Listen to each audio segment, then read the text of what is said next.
Hey guys, it's Kuzomari here, back with another video. In this video today, I'm going to be doing my full review on the iPad Pro and the Apple Pencil. Let's get to it.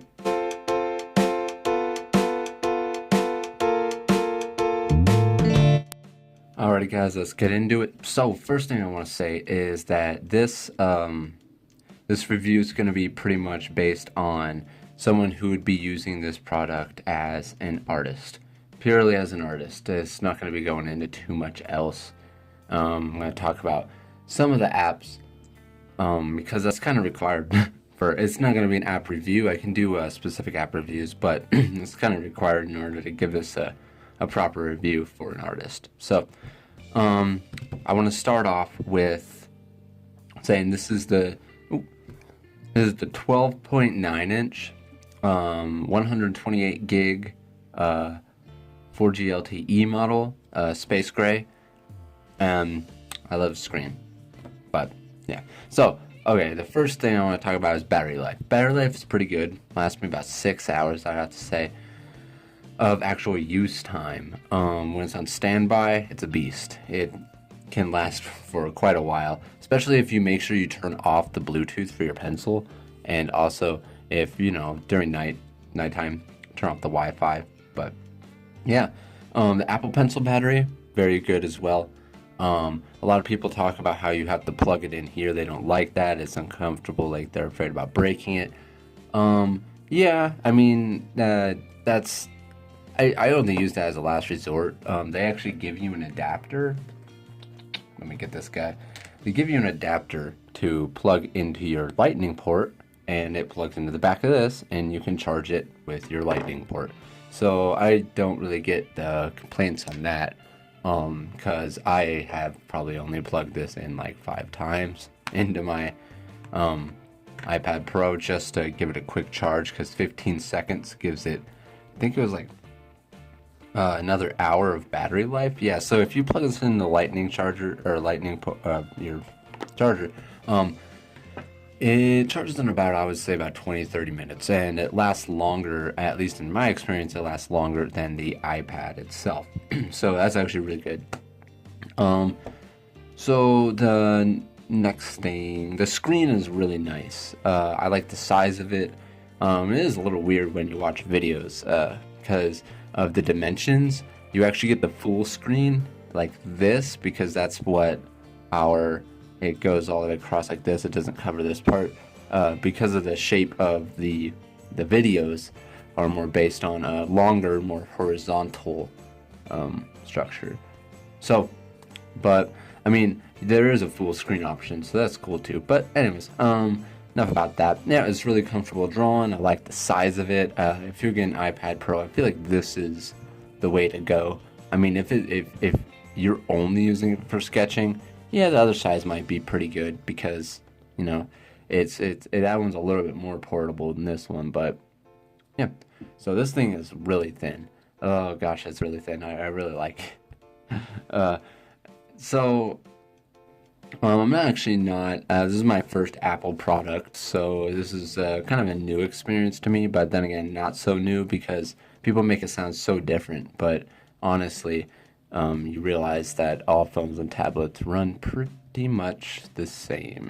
Anyways, let's get into the apps. Pressure sensitivity of this guy. This guy, it's very good. So, it's got very good pressure sensitivity. Let's just leave it at that. I'll give you a few strokes to show you. And that's just like, everyone does the squiggles. Everyone does squiggles. But you've seen me use it. In my previous video, I used a different app than Procreate. And yeah, it does really well. And but it also has tilts, the tilt feature. I don't really use it. It's just nice to have, though. Like, for if I was drawing a character like this, and then I would want to maybe put a scarf on them really fast. It's just a character design or something. That's really cool. I like that. So it's got tilt, pressure sensitivity, amazing. Saying that again because it is amazing. You're not going to find much of a difference between Wacom's pens and this guy. And one of the reasons why I actually went and got this is because it was provided from my carrier, and I'm actually paying it off right now. So I didn't actually have to pay it all up front. And this is a better price than one of the mobile Wacom tablets that's almost double the price, because everyone says, well, after you get the pencil and the keyboard. I don't need a keyboard. The keyboard on here is actually pretty nice. Like, I don't get what people's problems are. But hey, maybe I'm just not picky about that. But I am picky about this. This is the only thing that I have an issue with. Okay, so palm rejection on this is actually really good. So that on Procreate, it's the best palm rejection I've seen. I turned off the finger option, so that way I don't have any mysterious lines if I am drawing without this glove. I just took a normal glove, cut it, and it works really well. I mean, it looks kind of but you know, I'm not going for a fashion statement. I just want to draw a man. This is my pet peeve about this, and it doesn't really have anything to do with Apple per se. The app companies just have to learn how to make everything even better. The stability of when you draw. If you try to do a very thin, slow line, you'll notice there's a bit of jitter here. And people would say, I don't know if you can see it on there, you can a little bit. It's a lot more defined when you see it in person. A lot of people would just say, it's your hand, you just need to be more steady. Well, that's not the case when I'm drawing traditionally, so, and then they would say maybe the screen's too slick. Well, I did everything I can. I have a 2 screen protector on here, which does help a lot, but it still has the jitter. See, this is a problem for this specific app, because Procreate is great, don't get me wrong. And this is not as big of a problem as it could be. I've done commission illustrations on here that look just fine. So this is just a really, really picky pet peeve thing of mine, is these tiny little jitters. Because you have to be very careful when you're doing super thin line art to not get those. And I'll show you an example of some line art. So this is some line art. So I did it pretty well. I didn't really have much problem with this. I just had to be a little bit more careful. But sometimes I like to just go as fast as I can, or sometimes I just have to. And this is Medibang. Medibang does have line correction. Well, they call it correction. Stabilization for most other on desktop applications. It's called stabilization. But this one is called correction. I have it up to 2. And this has no jitter when I'm trying to get a nice straight line. Even if I go slow, turn, when you look up close, there is no jitter, and that is beautiful. I wish Procreate would put that in, because I'm now using this at, you saw me, if you watch watch my previous video, this is the application I did in. So these applications are both awesome, and I really hope they just keep on improving on them, because this tablet you could definitely do some very quality works with. So the Apple Pencil and the iPad are great. The performance is awesome. You can do really high resolution canvases and still just plow through them. It works better than my laptop. My laptop kind of sucks. So there's no lag that I've experienced, and I've worked at 600 DPI. So really good. There is one really big issue, and I'm going to touch on that now. The issue is, if you're working at 600 DPI, some companies require you to work at 600 DPI because they want to be able to have the option of resizing your image to whatever they need. And that's the purpose of 600 DPI. And when it's required, you have to do it like that. But Apple, in their operating system, decides to compress your file when you export it in PNG or JPEG into camera roll. It compresses it down to 350 dpi, still keeping your pixel count though, or your inches count. So it dumbs down your DPI or PPI. And that's a problem when your publisher wants 600 DPI.